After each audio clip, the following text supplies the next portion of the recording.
positive, ika-times natin ha, negative 1. Negative 1 times negative 3 equals 3x. Iniyan na negative 1, i-distribute dito.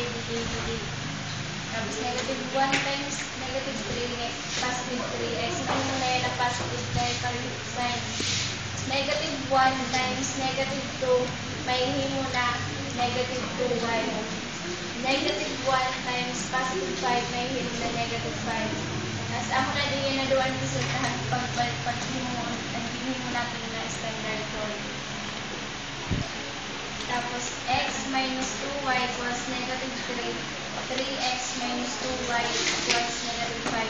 Mapili na kita din yung number na times natin.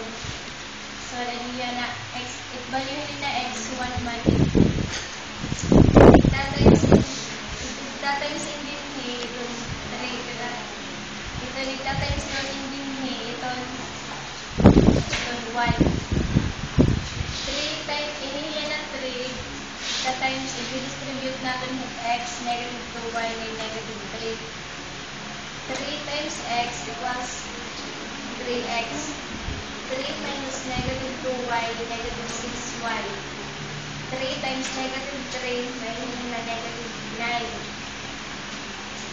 Adilawan na 1, pareho lang yung pagbubuhat na i-distribute yung 3, negative 2, 9, negative 5. 1 times positive 3, positive 3x.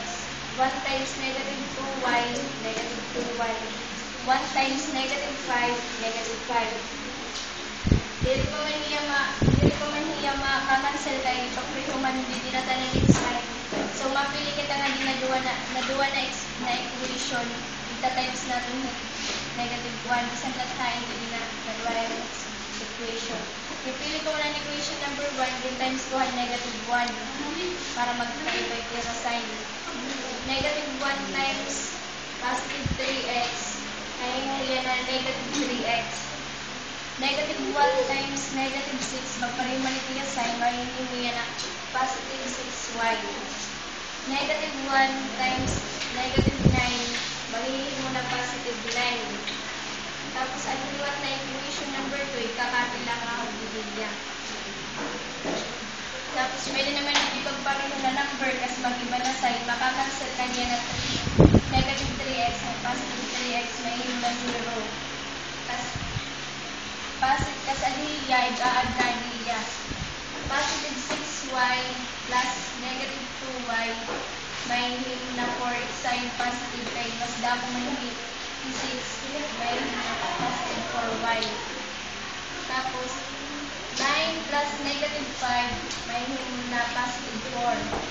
Dito pa niya siya yung final answer. Dinagdag pa natin niya tanggalin na coefficient number sa variable.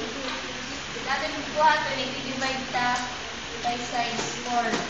4y divided by 4, ang yak digin 4 divided by 4. Makakansela diya, may lima sa salinan y. 4 divided by 4 equals 1. Nakabili na kita ng valuehan y. Bibili ng load natin ng value with x, mapili na kita diya, yan na 2. Ipili ko ang equation number 1. X plus 3 equals 2y. X plus 3 equals 2 parentheses. Ibubutang natin ngayon sa kabit parentheses ang valuehan y. Y is equal to 1. X plus 3 equals 2 times 1 equals 2. Tapos, inihiya na kuan, inihiya na 3, ita-transpose ta din nagkaya taga-diga. Ita-transpose ta din. Positive man niya din, may himo na negative. Very good. Adiya, ito kakapila din na x. X is equal to, adiya, positive negative yung magiging sign. Is equal to 2, tapos may himo na magiging na negative, may na negative, equal positive 3, negative 3. As x equals to 2 minus 3 equals x is equal to negative 1. Therefore, the solution is negative 1, 1. Let us give her a big round of applause. Very well done. Sige daw, classmates, what can you say about her? Inin, do you think she knows what or she knew what she was doing? Yes. Kaya ano? Paano kung makayakan nga maaramiya kung ano yung bubuhat? She can explain it in details, di ba? She can explain it in details. And I am expecting also all of you do the same. Hopefully. Di ba?